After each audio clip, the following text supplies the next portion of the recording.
Hello, my name is Ray Hughes, and I'm an interviewer for the Veterans History Project, conducted by the Library of Congress in Washington, D.C., and locally administered by the Cincinnati Hamilton County Public Library, located at 9th and Walnut Streets in Cincinnati, Ohio. And today we are conducting an interview at Quaker Heights Retirement Center in Waynesville, Ohio. Today's date is the 6th of February 2020. It's a Thursday afternoon, and we have the honor and privilege today of interviewing World War II veteran William C. Asbury. And Mr. Asbury, it's a pleasure to meet you, sir.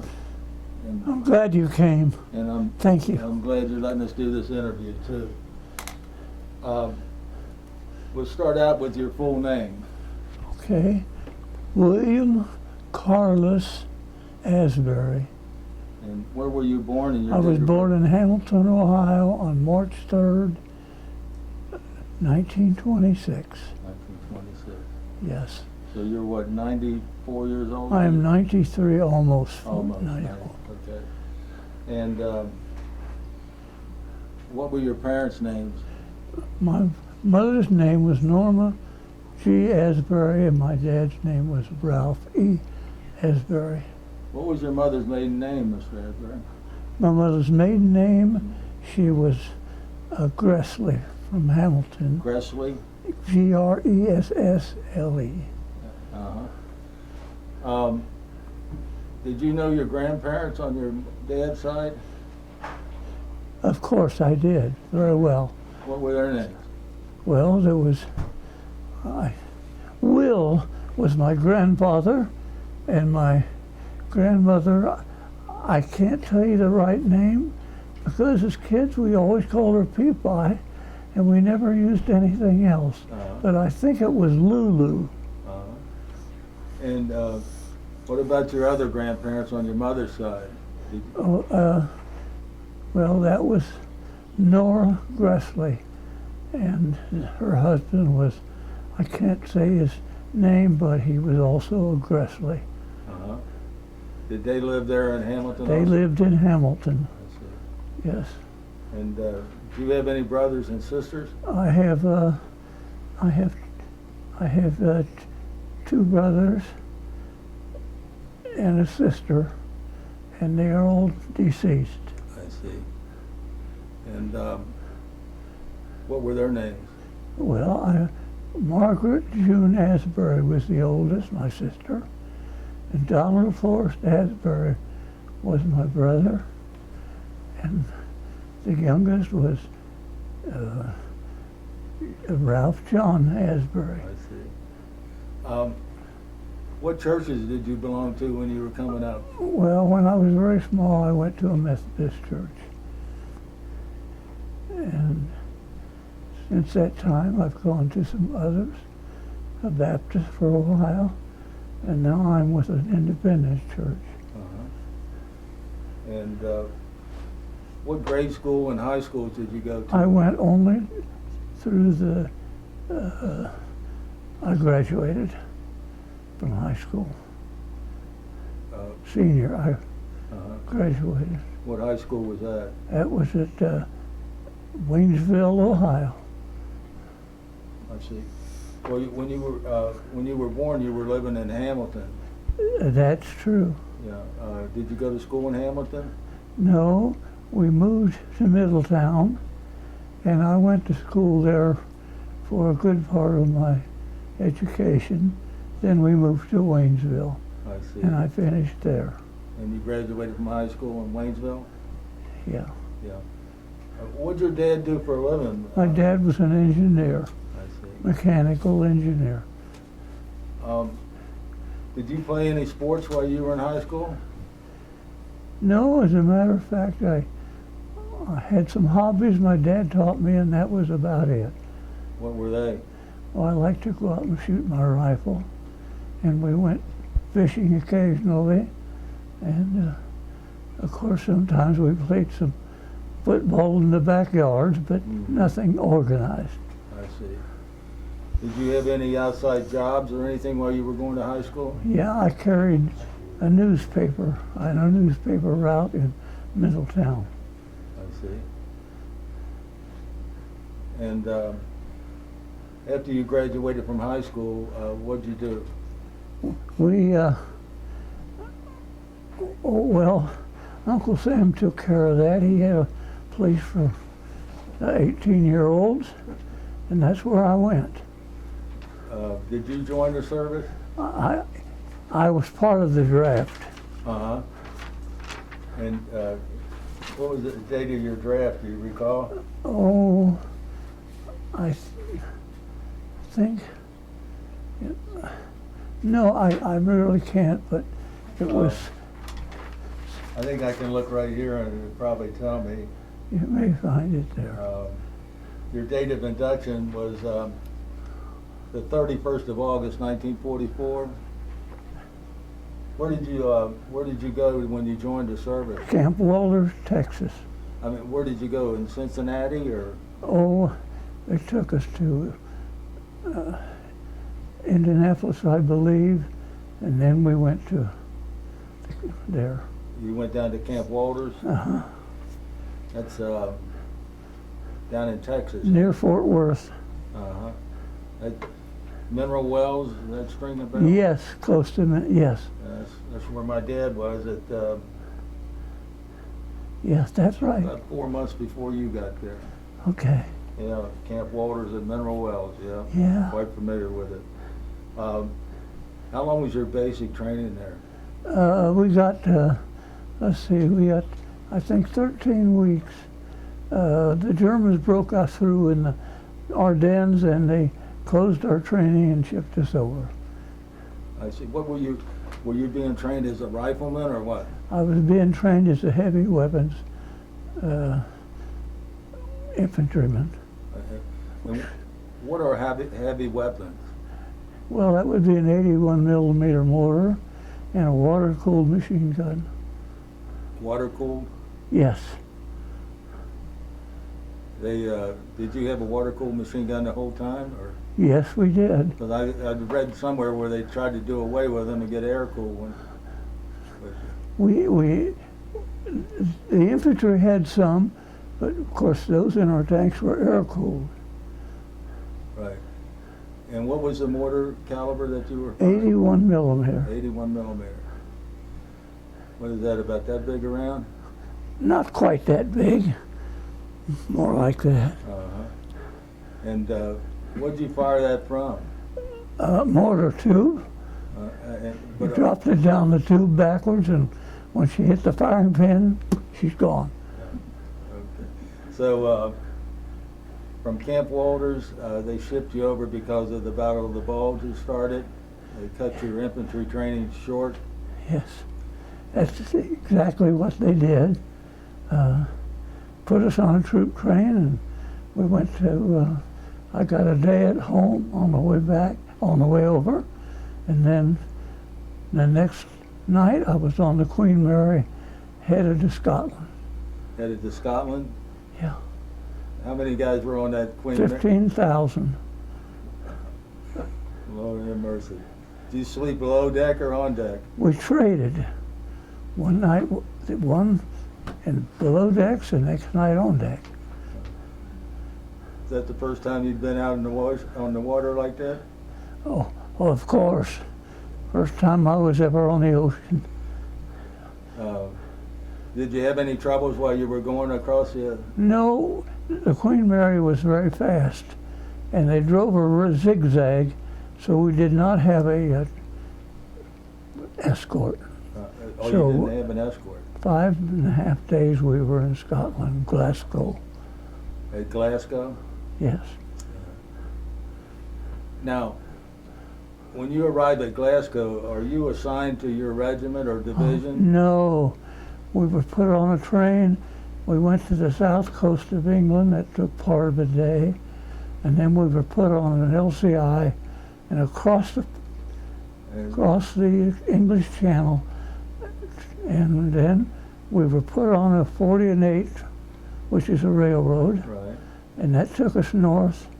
and I ended up in a rebel depot up in Holland. Let me clarify for people, the LCI is a landing craft infantry. How many men did they carry on there that you went over, would you say? I really don't know, but I'd say there was probably 300 of us. Yeah. And was that pretty rough riding across there, the channel and that? It was okay. Some of them got sick, but it was quick. Yeah. And where'd you land at, near Le Havre or where? The harvest where we landed, you're so right. Yeah. And so they took you from there up to Holland Yes, on in a railroad car. exactly. 40 and 8 is supposed No, to 40 and 8, just like the 40 guy. infantrymen or 8 cows or horses. Yeah. As many men as you can get in there. Yeah. You were going to what you called a repo depot. That was a replacement. Replacement depot, a rebel depot. Yeah. Yeah. You were going to replace the guys that had been wounded. Yeah, exactly. You recall the city there in Holland? We were close to, no, I'm trying to say the name in Holland. We were in Southwestern. I can't say the name of that town right now. I'm sorry. Okay.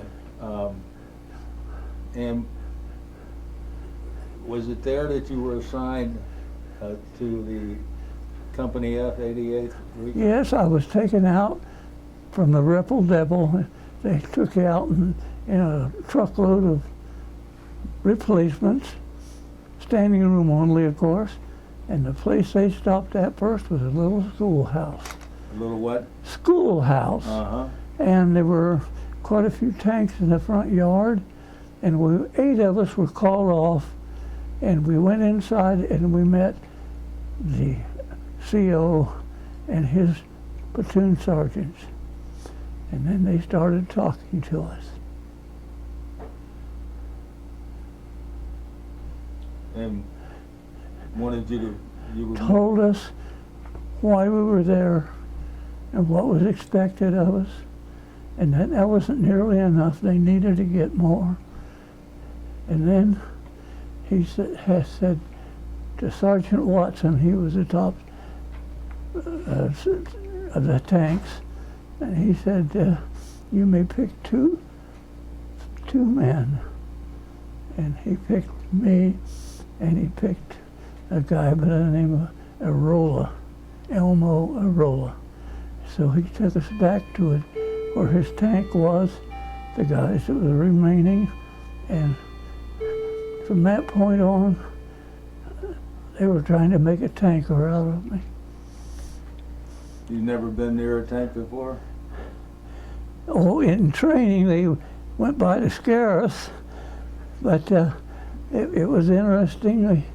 When we got there, they had 2 days to train us because the Germans had blown the dams on the Roar River system east of us. To flood the It plain. was flooded. Yeah. So the war was at a standstill up there. So that gave them two days to get us acquainted with the guys and with the machine. I forgot to ask you, what time of the year is this? What month? This was in last part of December. Yeah. Was it still December or I guess we got into first part of January, 1st of January. January of 45, the early Yes. part? Yes. And what was the name of the outfit that you were assigned to? I was in the 88th Cavalry Reconnaissance Squadron, Mechanized, 8th Armored Division. 8th Armored Division? Yes. And what are the duties of a reconnaissance squadron mechanized? Well, there's only one reconnaissance squadron in an armored division.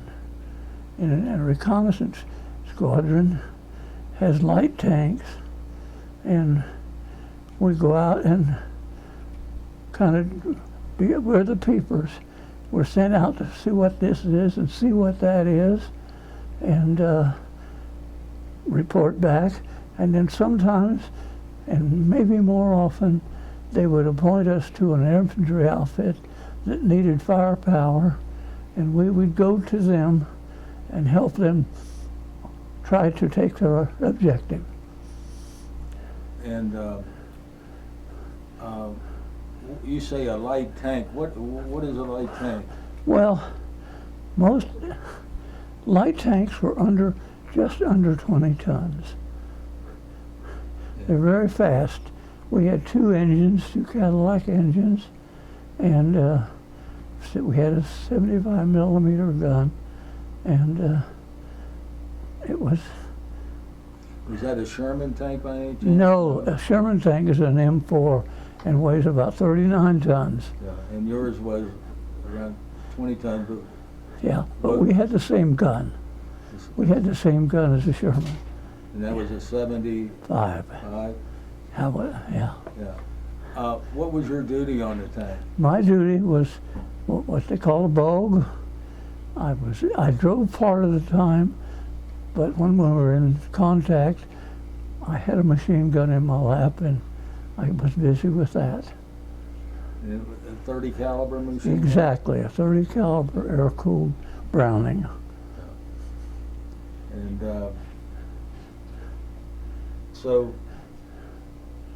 they gave you 2 days training. Certainly. And how many men were on your light? What's the real name of a light tank? Is it like a? Those tanks were all had 5 in the crew, and it was an M24. We had the first M24s in Europe. Okay, yeah. And so that's what I can tell you about that. Right. And It got awful crowded in there, didn't it? No, No? it was not bad at all. The driver and I sat in sort of a cockpit ahead of the turret. The 3 guys in the turret wasn't terribly well, it wasn't that bad, but they were noisy, steel floors, and Did it get hot in there? I don't know what it would be in August because I wasn't there. It was all right in the wintertime. It was good.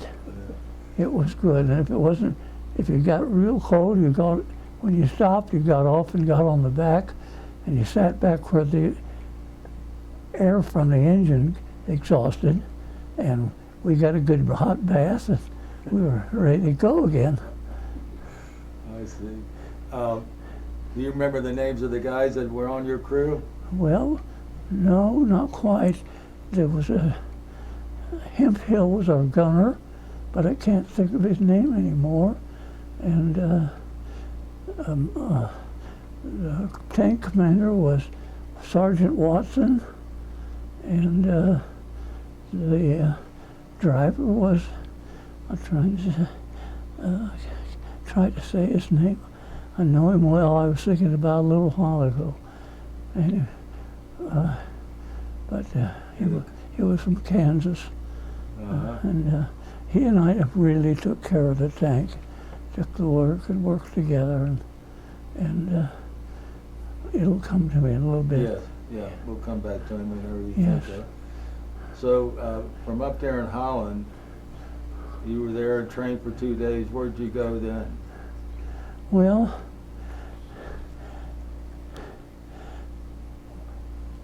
the third afternoon, I guess it was, they told us there was going to be a tremendous artillery barrage, and that don't be frightened, it's all outgoing.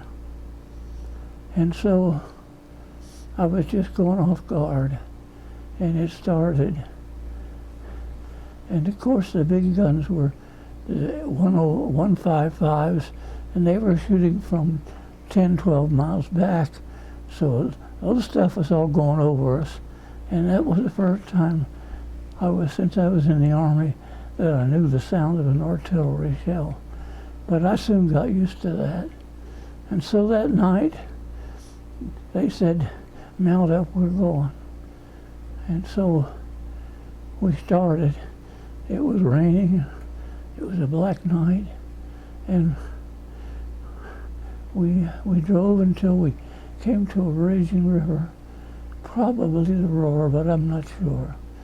And they had thrown a pontoon bridge across, and we crossed that pontoon bridge, and we were in it. And what? We were in it. Mm-hmm. Yeah, you were in German territory then. I think we were.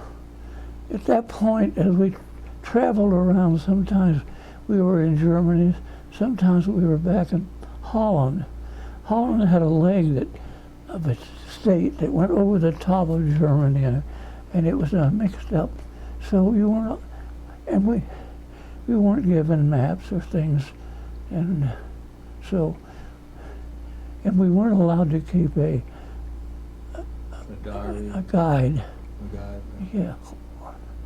The driver's name was Stanley. Stanley? I couldn't just say his name. Mm-hmm. And then we had a loader, and I can't think of his name, but they called him Tex. Tex. Yeah. That was our crew. Well, continue with your experience. Well, from then on,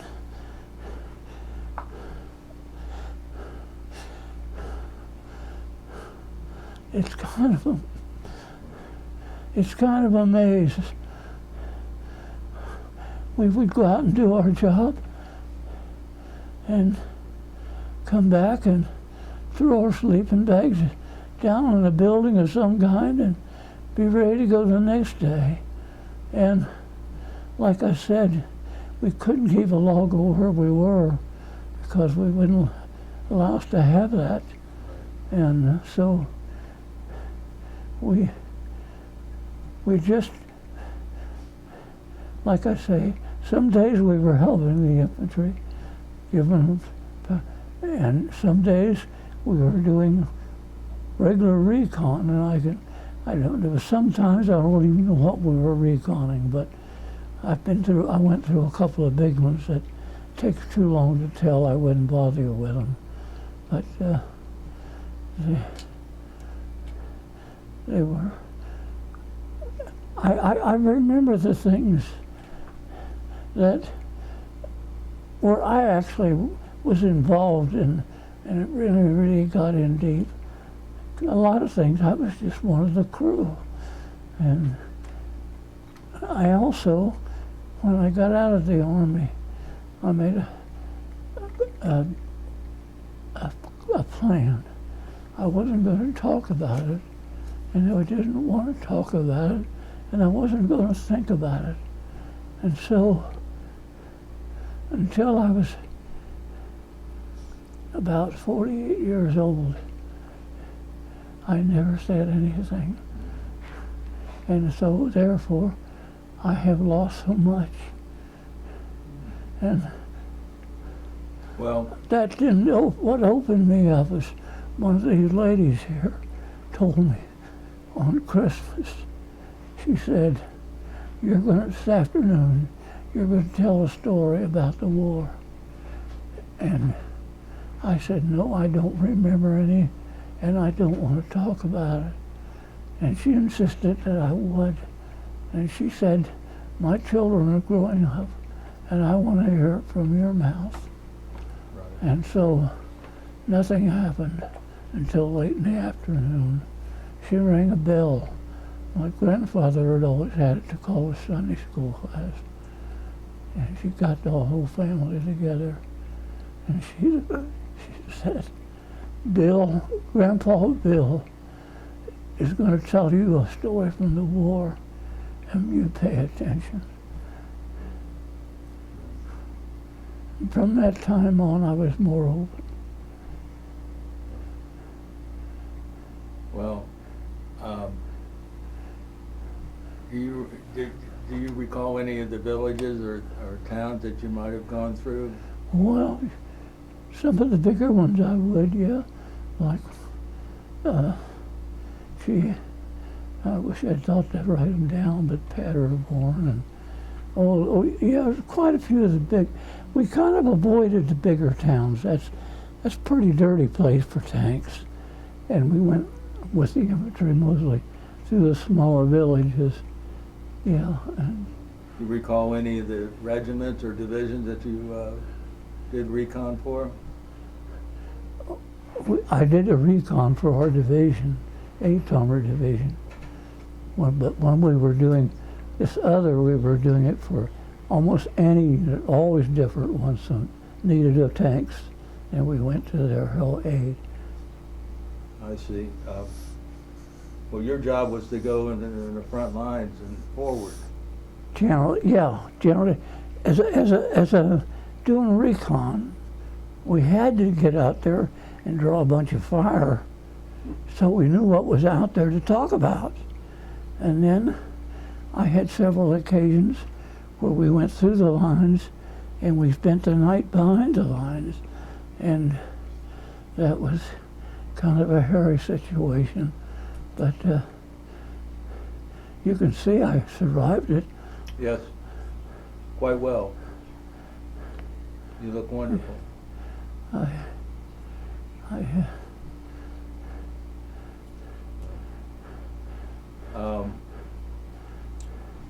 Did you run across any German prisoners? Oh, thousands of them. Yes, as the war ended, there were prisoners every place, but we didn't pick them up. We had to keep moving. The infantry took care of that, and so that wasn't something that we were put into.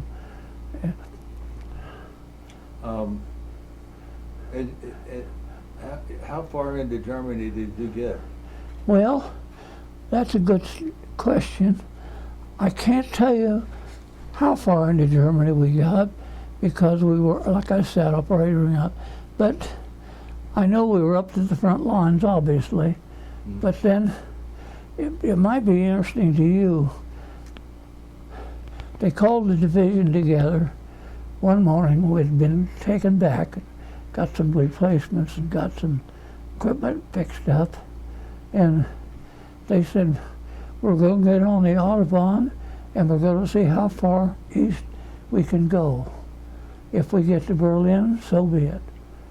And we started driving, and we drove all day, and the trucks kept bringing us gas.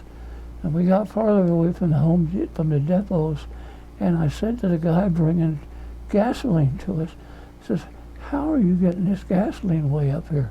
He says, we're not. He says, they're bringing it up in C-47s and landing it in fields, and then we pick it up and bring it to you. So I thought that was interesting. Yes, it is. So we kept going, and finally they turned us around. And we went back to the Harz Mountains, and we were there about a week, and the war was over. And I found out from books I've read and so on that we were within 35 miles of Berlin, but we didn't know that.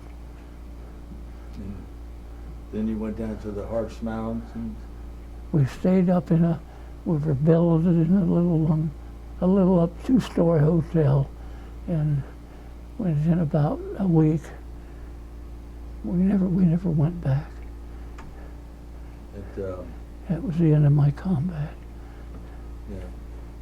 Then I should say this, the very next day we got on the road and we went to Czechoslovakia. And we ended up in the Sudetenland of Czechoslovakia. And I was there until August. And then I was shipped out on the way to the Pacific. And then the bomb was dropped. So they were shipping you over to the Pacific, right, straight from there? Yes, yes. Yeah. Thank God the bomb was dropped. Praise God. Yeah. That's usually one of the last questions I ask, and we're nowhere near the end, but is what your opinion was of us dropping the 2 atomic bombs. And As you and I know, it was a very hard decision that the president had to make. But considering where I was and hundreds of thousands of others, I think we say yes. Yeah. We had enough deaths in Europe. We didn't need any more in the Pacific. Exactly.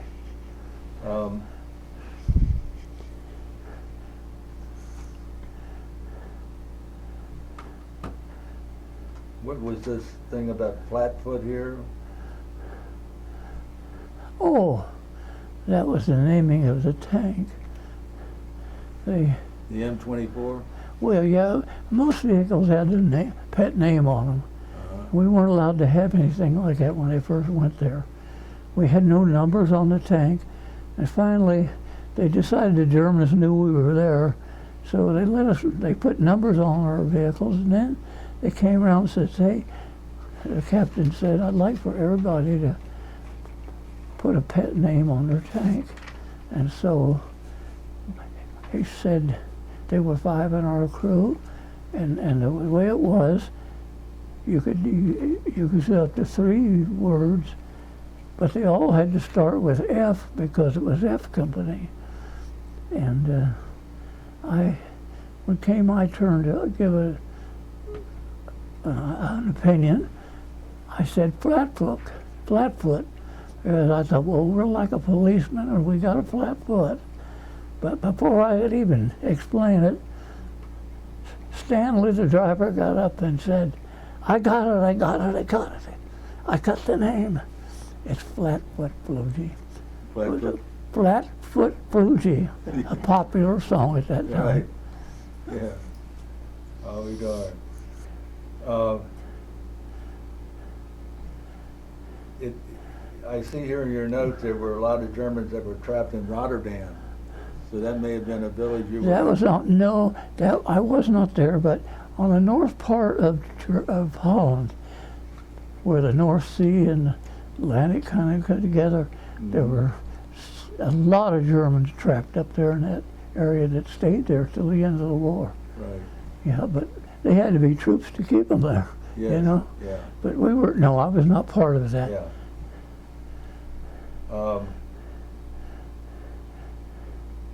Did you come in contact with any German civilians while you were over there? Oh, yes, of course. And Of course, we weren't supposed to, but we did. We had all kinds of stuff telling us we could not fraternize, and but we did, and that's one thing.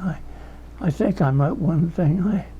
I told you we were on a recon. It was the day we crossed the Rhine, and that was quite a thing. We had crossed the Rhine River, but I watched thousands of paratroopers and the guys in the gliders come in and land on the other side of the river. And finally we were called up to the bridge. We were the first vehicles, and held us there because they weren't quite tied down on the other side. And when they did, they said, go.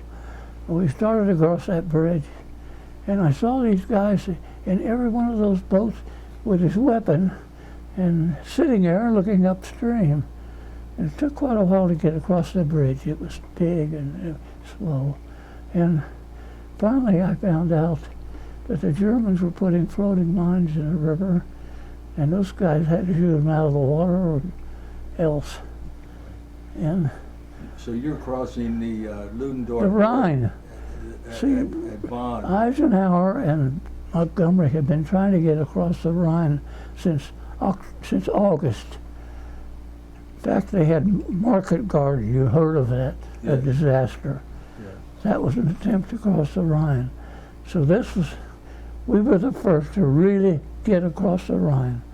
And so we got across the Rhine, and we waited until all our tanks got across, and I thought they were going to send us to help guys didn't have big guns. You know, the paratroopers and the guys that came in on the gliders. But when they came, we started up this road and went, and we were going with the pedal to the metal. We couldn't go any faster. And I wondered, what? And we went right through the battle, never fired a shot. We kept going, and I thought, this is crazy. We're in a country, we're behind the lines, and we was just, but I wasn't. Finally, the driver said, Bill, you're driving. So I took over, and I drove a few miles, and all of a sudden I realized we were about to ready to go into a big valley. Obviously, it was the Rhine again, and but in front of us, all the way across that town, was a wooden barricades. They had those slave people build them. They would take utility poles, bury them in the ground, just like a stockade. And then, about 6-8 feet in, they'd make a parallel one. And then they'd fill that full of concrete rubble. And the Air Force and the British and American gave them plenty of material to work with. But they were immovable. So here I am, I'm driving as hard as I can go, and we're going down this hill and picking up more speed, and I saw there was a little opening on one end, but it was only big enough for a Jeep maybe. And so the only sensible thing to do would have been to turn left and follow that thing down and go down in the town someplace else. But the first tank was right in front of us. He dove into it, and I thought, I saw the wood flying. He had so much momentum, he went right through that hole, and I had to do the same. So I thought, well, when we get through that hole, we'll be in an opening. We'll be out of it. When I got in there, I saw they had taken a trolley car and pushed it up against the buildings on that side and crossways to the street. So now I'm driving between that wooden barrier and this trolley, and I was watching to see the other side coming up, scared to death, because you generally had guys on there with a Panzerfaust and stuff to trap you in there. But it's all happened in seconds, I'm telling you. And we were going, and I didn't realize our tank was sliding sideways. And it go wham! We bounced off that trolley, and I had to keep going. I got to the end of it, and I saw I had room to go right. Going to be in the open now. No. They put another trolley car in the buildings on that side of the street. So now I'm driving down between two trolley cars and look at the street where we came in. And when we got to it, I made a left turn, tore out a bunch of sidewalk and stuff. And there was Johnny, the first tank, up there taking small arms fire. I took out after him. It was a what? He was taking small arms fire, but he was going, and I took out after him. And so I was in bad shape. And the driver said, Bill, I'm driving, turn loose. And I didn't drive anymore that day. We drove out in the country. Of course, we were behind the lines. And we stopped for the night. And we were in an old barn. Our platoon was. And the guys were jubilant. They know they'd finally crossed the Rhine, and we were there to stay. And they were all excited, and then it got quiet. And the gunner,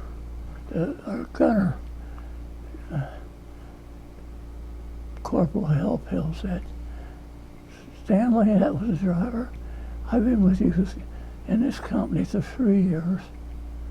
And he said, I never saw you drive like the time we went through that tank trip. And Stanley said, but I wasn't driving. It was you. Wow.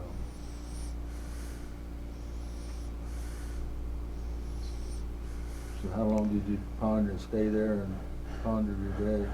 I have no idea. I know the next day we were back with the division. That I can tell you.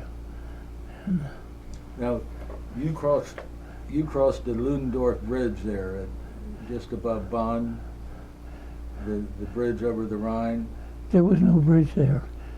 I think there had been a ferry where we were.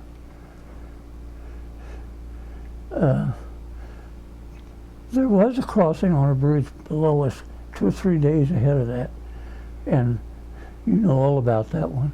Yeah.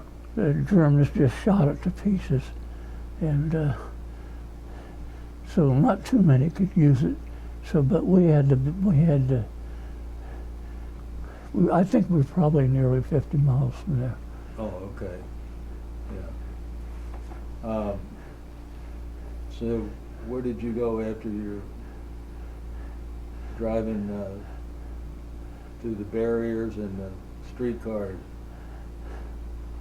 Oh, well, we just kept driving out in the country, and like I said, we stopped in it was an old barn or a house or something, and that was common.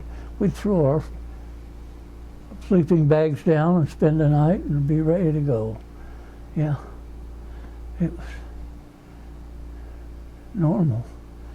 But obviously you go back to division to get gasoline and ammunition.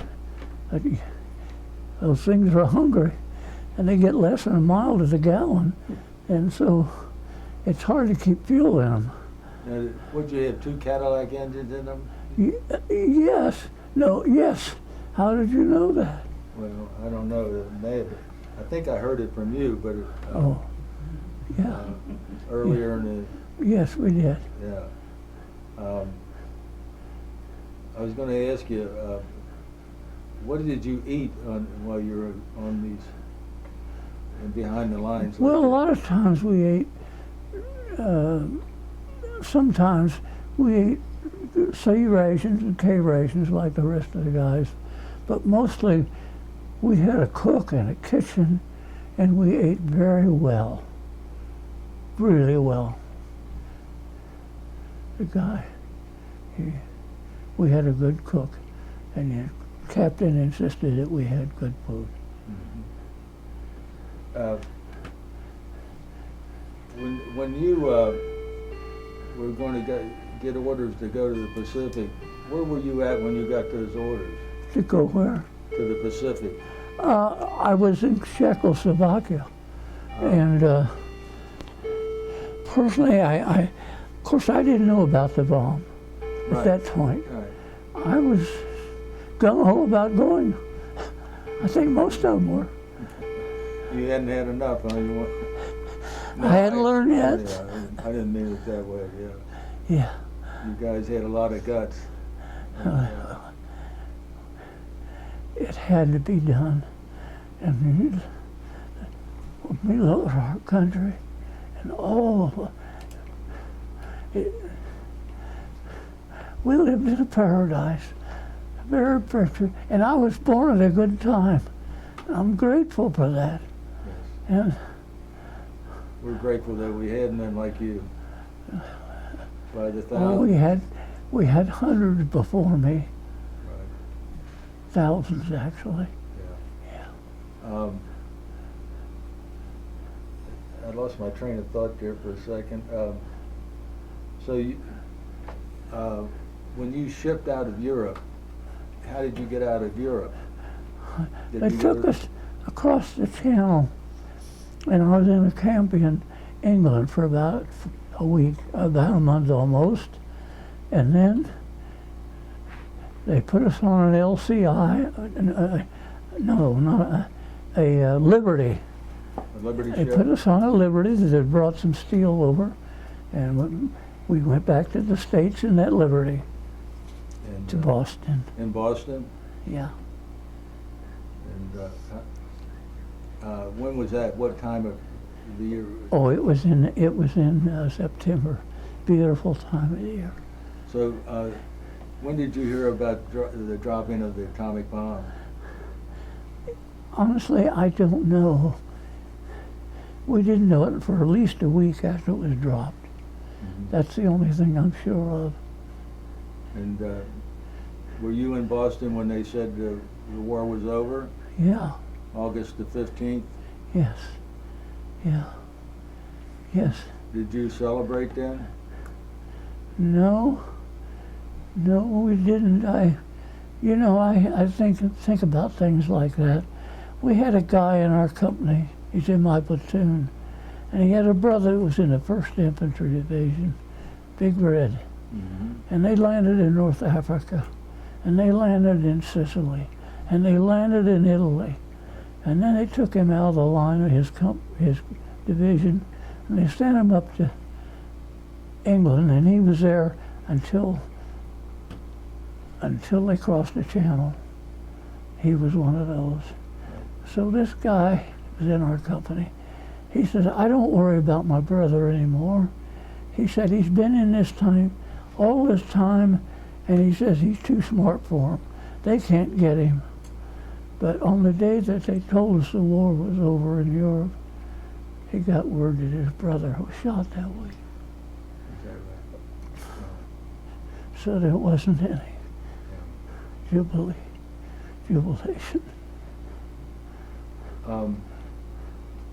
So how long after the war was over were you discharged? I was discharged, I think, in August, I'm not sure. Yeah, 31st of August. Yeah. That's the date of induction, I'm sorry. Oh,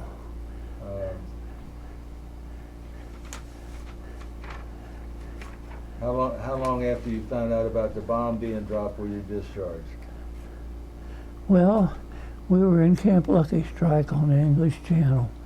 And At Le Havre? yes, close there. And I don't think we realized the magnitude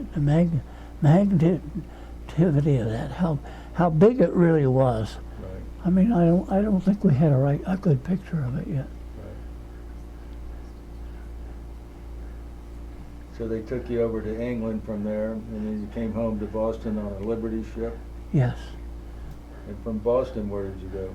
Oh, they sent me to Indianapolis, and then Camp Atterbury? Camp Atterbury, yes, and I hitchhiked my way home. Well, you hitchhiked back down? You could then.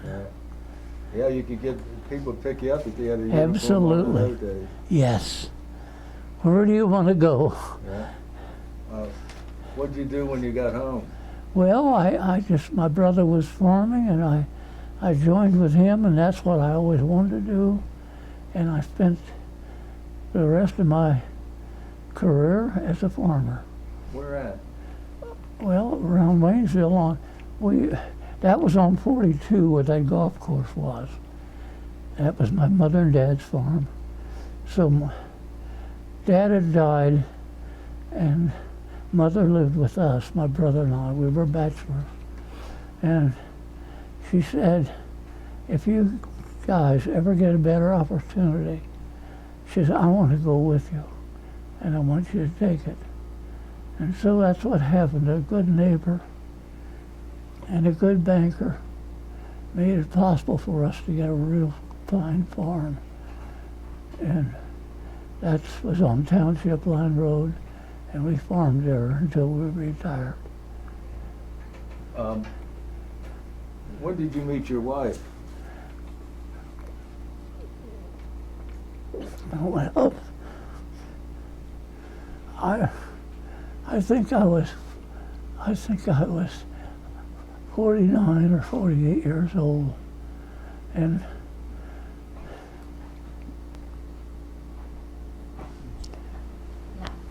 You would have been 59. where's Marianne? You would- yeah. Said they were in our church, and she said, we're going to have a nice dinner, and we want you to come And I'd come back from Brazil. I'd been with missionaries down there for some time. And we want you to bring your slides. Well, I was a bachelor, can't turn down a free meal. And so I said, they don't want to see those old slides, so I left them. And I got there, and this lady says, you didn't bring your slides, and where's your screen? Oh, I said, you didn't want to see them, I left them at home.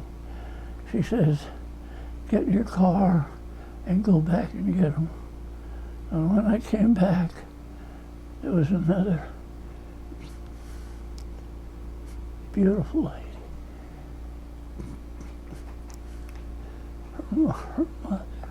Her mother. And I married What was her name? Ruth. Ruth? She was beautiful inside and out. We prayed for 10 good years. She was 60. And the Lord gave us 30. When, do you recall the date you got married? Yeah, I think it was March 30th. What year? 1959? No, it was 85. They were married 30 years. You got married in 1985? Yes. Oh, you got married in 1985. Okay, He that was sounds 59. right. Oh, you were 59 years old? You've been a bachelor that long? Yes. She must have been awful pretty. You wouldn't believe it. Yeah. I never saw anything like it. And what was your wife's name? Ruth. Ruth? And, And she was, You want a picture? yes. no, there, she was, We she said was that. his dad. And how many children did you have? Well, she had, what? She had Three? she had 3, she had 2 girls and a boy. Yeah, and they're all here. They're all here tonight, today. And what are their names? You want us to say? Yes, start with Joyce Joyce, Philissetta. Joyce Phyllis, Philissetta. Phyllisetta. Okay, Joyce Phyllisetta. Rosalind Patrick. Rosalind Patrick. Richard Smith. And Richard Smith. Mm-hmm. So you farmed all of your life then, huh? Yeah, most of it. Did you ever farm with a horse and plow? A little bit when I was a kid, yeah. It wasn't, it's kind of a peaceful job. I got to do that a little bit, Did you? yeah, You know what I'm talking about. but not long. No, I'm just curious. There aren't too many around anymore. At this point, Pat, I wanted to have you ask some questions. Pat Allen, who's our cameraman today, will ask a couple questions. Bill, tell us what happened on your 19th birthday. Remember that? Tell me what? What happened on your 19th birthday?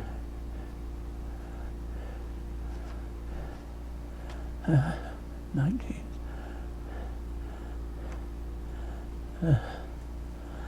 I don't know. Bill, remember you said you were doing your superior officer, I don't know who it was, but he chose you to do duty, and so you were, and you were very concerned about it that night, and you had to be up all night. You were the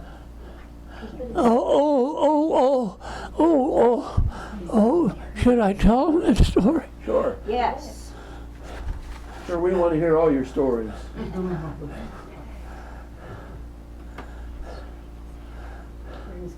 We were advancing fast, and I don't know what we were doing, but we were all part of it. And we ran through the lines, both lines, which was not unusual, and started driving in the country. And we drove all afternoon, and it was open country. Nobody there, not even the livestock. And we stopped, and there was 4 little cabins along the road and nothing else. And Sergeant Watson, he was my man, and he was not only my tank commander, but he was my mentor. He was 35 years old. He could have walked out of the Army if he wanted to at that age. But he really took care of me and made it good for me. And so he says, you guys get your sleeping bags out of the tank. He says, we're having a meeting, and he had the captain, and that's normal.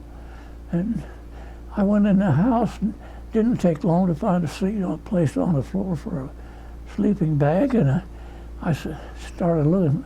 It was a poor place. These people had nothing. And then I 2 little rooms. And then on the back I saw another room that was tacked on. And my curiosity got the best of me, and I went back there, and the floor was covered by shaving. Well, I kind of liked working wood, and I was fascinated. What are they making in here? This is a wood shop. But I couldn't find any power tools, just sharp chisels and planes and drills and spoke shapes, things like that. And I saw what they were making wooden shoes for the workers. And at the time I wanted to investigate it, and Sergeant Watson called his platoon. And so we gathered around him, and he said, we're in Indian country.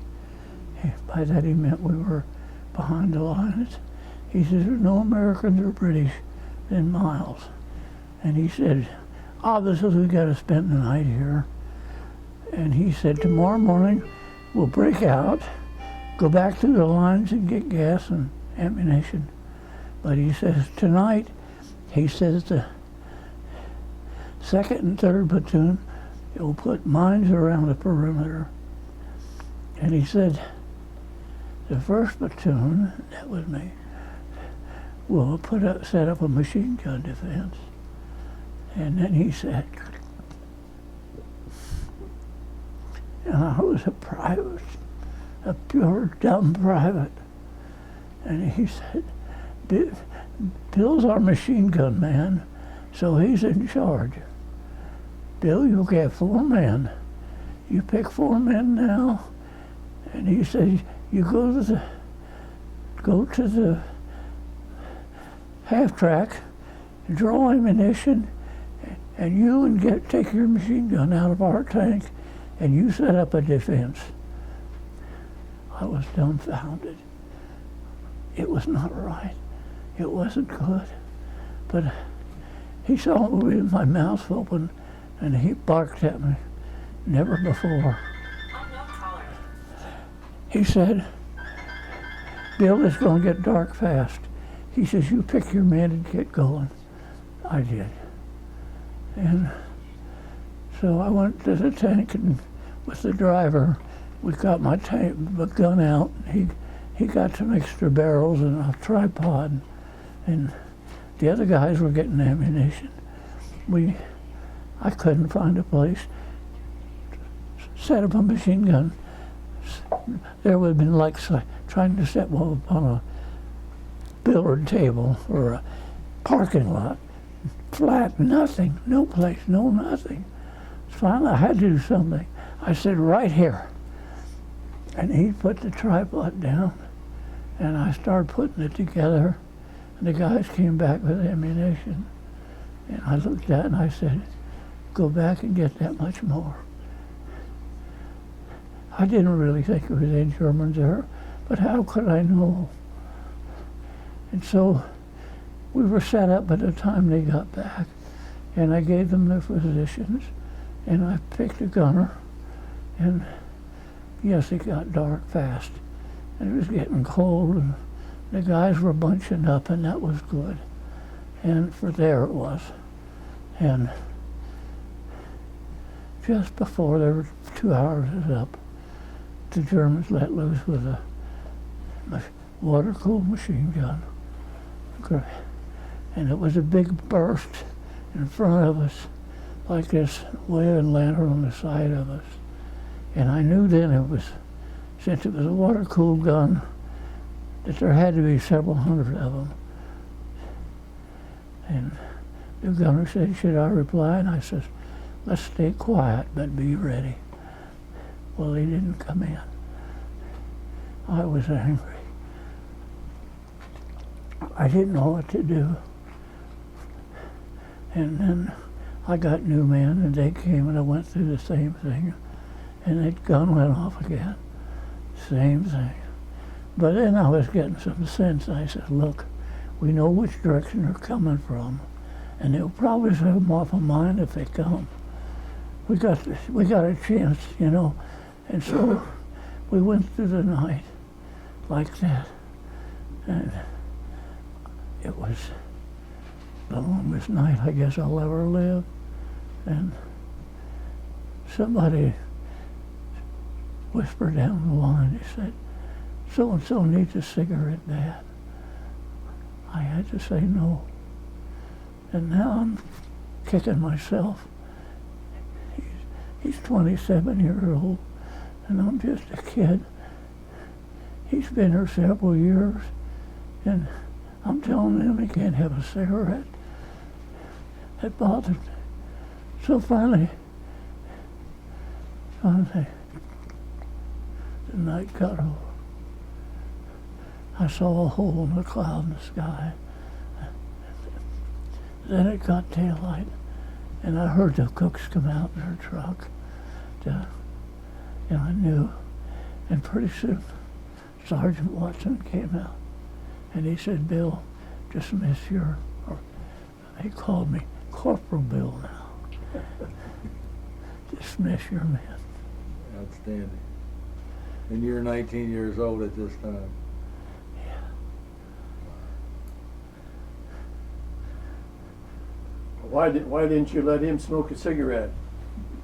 You never smoke a cigarette in a combat situation. Well, would the Germans see the ash? Absolutely. Is that the reason you didn't let him? Yeah. You don't do that. Now, I want to go back to your story about the tank trap in that little village. Yes. Now, didn't you tell me that the trolley car was exploded?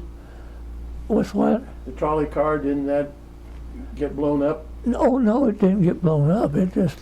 We just sideswiped terribly hard and bounced off of it. Did you take any fire while you were in there?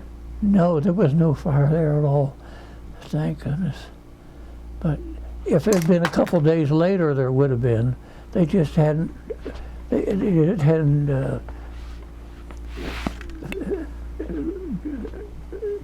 They didn't figure there was any troops up there yet, but we were way behind. Did any of your tank crew ever get injured? Yeah. How did anybody get injured in your tank? Nobody in my tank was ever injured. Nobody was injured, okay. Yeah. Our captain was that way too, and he was darn sure that we weren't going to meet any German tanks, and we didn't. Well, But we did our job. Didn't you have a close call from small arms fire? Well,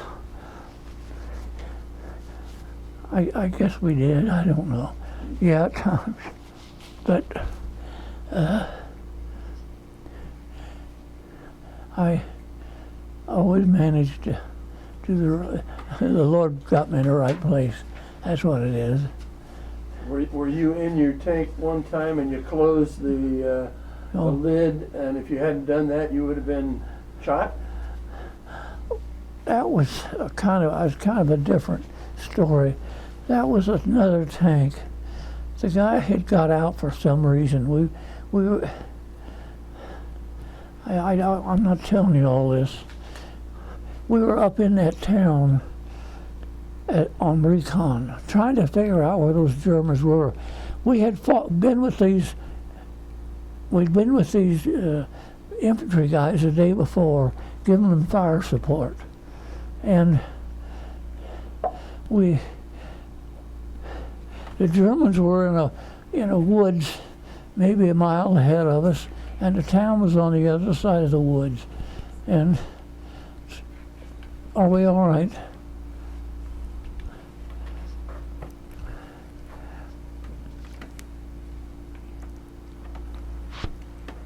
Go ahead. And so we helped them that day, and it just happened that the head of that battalion got on our tank and was using it for communications with his men. And he asked our man, he says, have you guys got any white phosphorus? You know what white phosphorus is? Mm-hmm. It's horrible stuff. And he said, each tank has 7, but we don't use it much. He says, I want you guys to all the tanks shoot that white phosphorus into that woods, which we did. And the woods was a blaze of terrible fire. But that wasn't the worst of it. I knew they were in there. They were fighting out of there. And we got up to that woods with those infantry guys all the way up there, and they dismissed us. And so I thought we were done. And he had told his men over that if they would get into that town, they could get dried out. They'd been the whole night before they'd been walking in the rain. They were soaked to the skin in a mess. And so we left them, and I thought that was the end of it. And so the next day we went up that road again. Obviously they had wanted us again. And we got up, but there was nobody there, no soldiers. We got up in town, we didn't see anybody, no civilians, nothing. We turned down a main street and stopped, and our tanks was just running slowly, turning over, and not a soul in that town, nothing going on. But there was a T section there. And the end of that road ended at a T, and there was a church right here. And that church was a small church. White doors on the front, red brick, and it had a little belfry and a bell in it, and on up. And I was seeing that, and I thought, and the other guys had decided the same thing too. It was full of refugees trying to get away from that war. And so a man finally showed up in clothes. He was on that street. He walked down there and he went into that church. And I thought, well, that was his pastor. In about 5 weeks, 5 minutes, they started shelling. First it was mortars, then it was the big stuff. And I was about to tell my tank commander that there was a OP in that church steeple.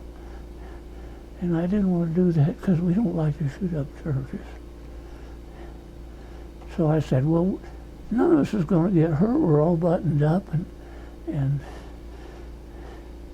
then about that time, some big stuff started coming in. And pieces was coming off the barns, the buildings, all around us. And I tried to get to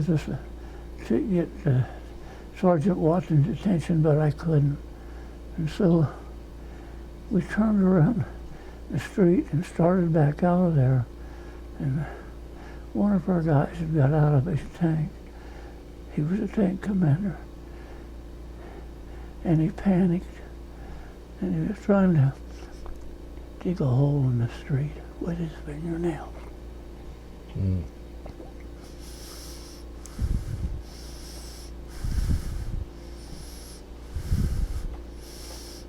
Did you have an occasion where you would have been hit if you didn't close your... Oh, yeah. Yeah, sure. But they couldn't get us. Those buildings are real high, and those artillery comes in like that, you know. So it was hit top of those buildings, and they was just crumbling down on us, you know. They're not going to hurt us. But those mortars, they come drop right straight down on you, yeah. Yeah. What, for somebody that's not familiar with it, what was the idea of the phosphorus? What would phosphorus do? The phosphorus. Yes, what is it? What was the idea of that? Well, it's just an ordinary shell, but they're marked. But the warhead, instead of being explosive, it's a small warhead, but the rest of it is phosphorus, white phosphorus. As long as it can't get air, it's inert. But the very minute that shell explodes, it's on fire, white hot fire. And it just looks like fireworks. It's beautiful. It scatters all over like that. And if it falls on your shoulder, it goes right through the meat and goes in as far as there's not any more moisture. It's horrible stuff. Where were you firing that? Right where those Germans were. Into right. Into the woods? We were shooting them right into that woods. Yeah.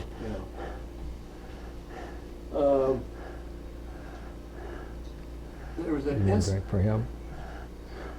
You And that something? night- You want something to drink? Huh? You want a drink? No, He's I'm You want some water? okay. How about a Mountain Dew, Bill? Huh? How about a Mountain Dew? Okay, I'll take a Mountain Dew, please. That's what I wanted to say. Thank you. Was there one time when you had a cat in the pancake batter?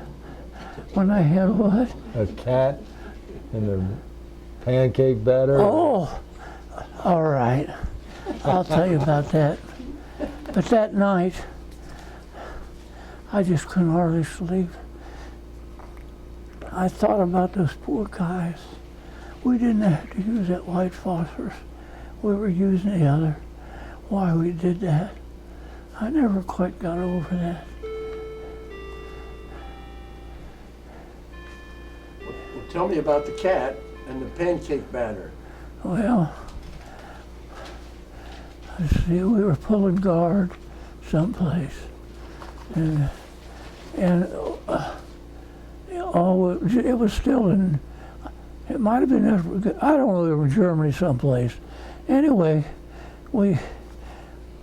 Stanley and I pulled guard together, so when our time came, we went up there, and he says, I'm kind of hungry. I said, me too.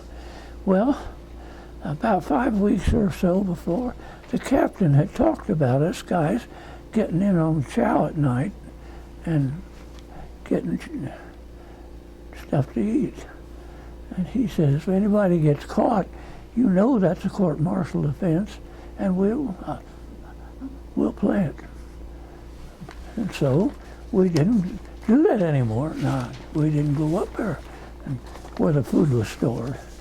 And we'd moved into that place that day, and I saw where they put it. And I told Stanley, I said, I know where it is. I says, we'll just slip up there and see.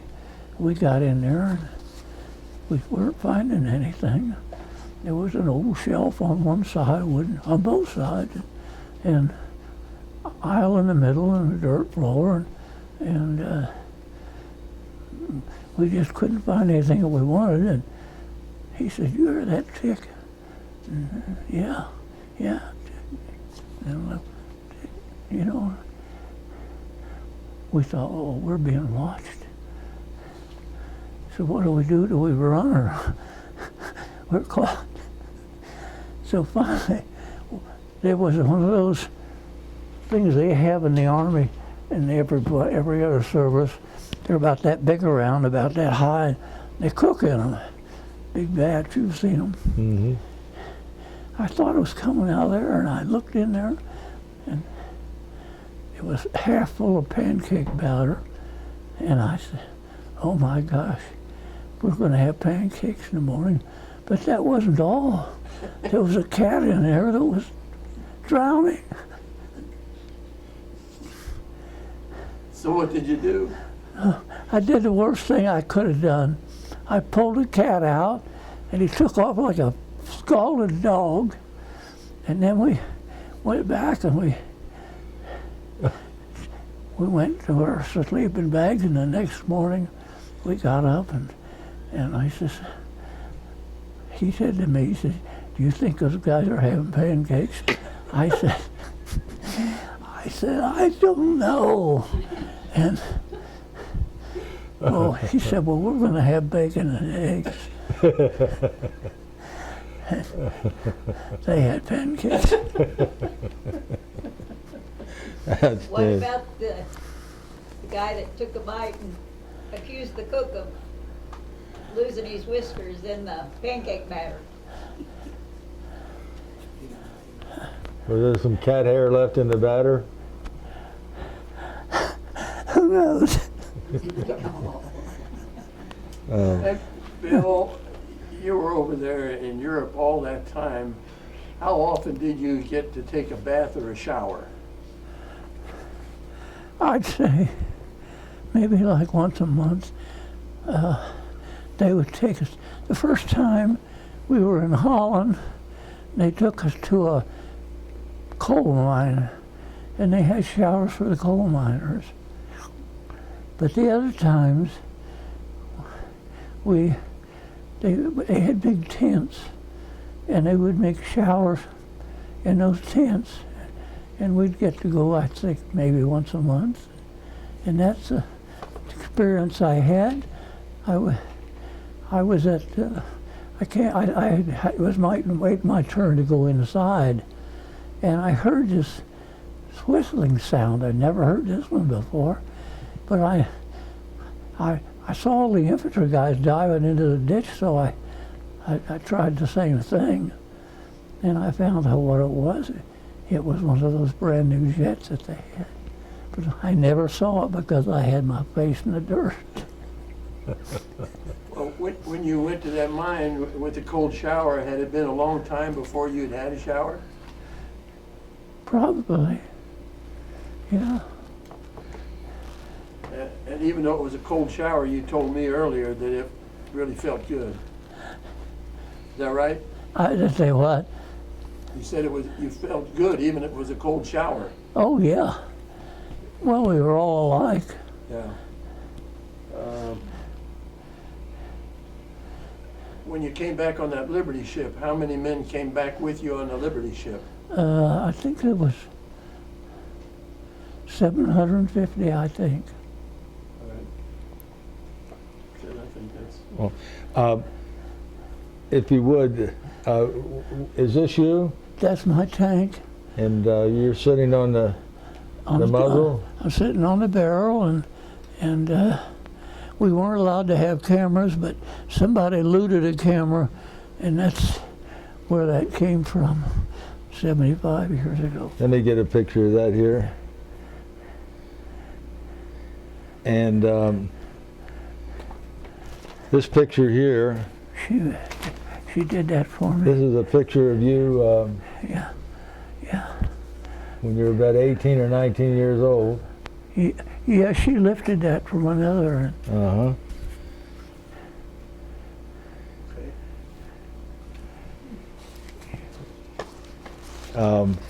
I don't want to see if any of you folks want to ask some questions while we got the camera rolling here. Anything we didn't cover that you want to know about?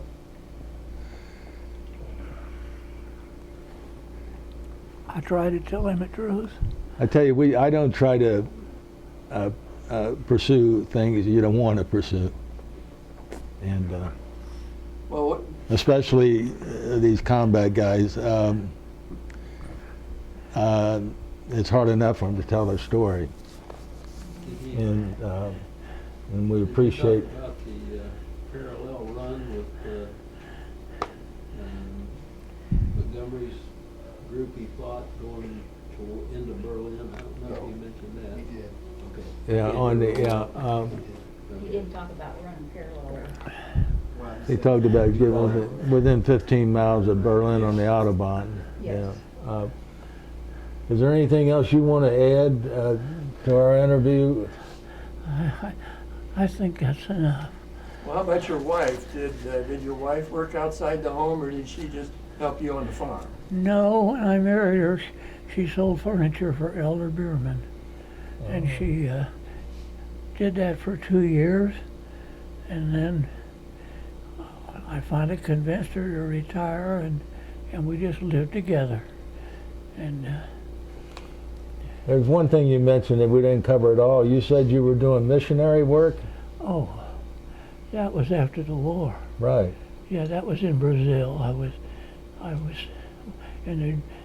on the Amazon for missionaries. What church? Washington Heights Baptist Church up on 48. And how long were you down there? 4 months.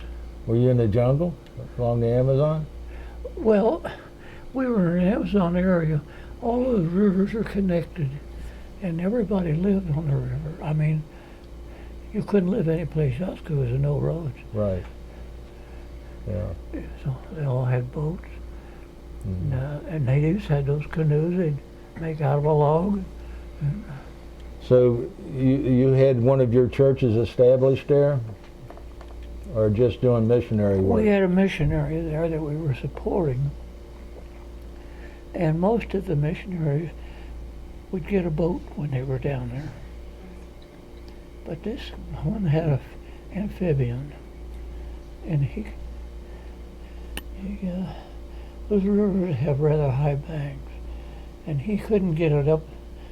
He had to leave it in the river. So they wanted somebody that would go down there and pour a concrete drive to get that seaplane up Mhm. into that. Yeah, Yeah, that's what I did. I see. Anything else about the missionary work? Did you mention it was for the plane runway? He was putting cement down For the ship, I mean for the boat? for the ship? No, for the airplane. Airplane, For land on the landing water strip. and then They be had able to go up Cessna. on- Oh, you had an airplane that landed on the water? It wasn't an airplane. It was an amphibian. Oh, It had, I'm sorry, you did say that, it yeah, had wheels in yeah. it. Yeah. Wow. And you built a concrete ramp for it to get up out of the water? Yeah. I don't remember how long it was. But when they told me about building it, they told me, I said, well, I think I could do that with a little bit of help in about a month, doing it by hand, you know.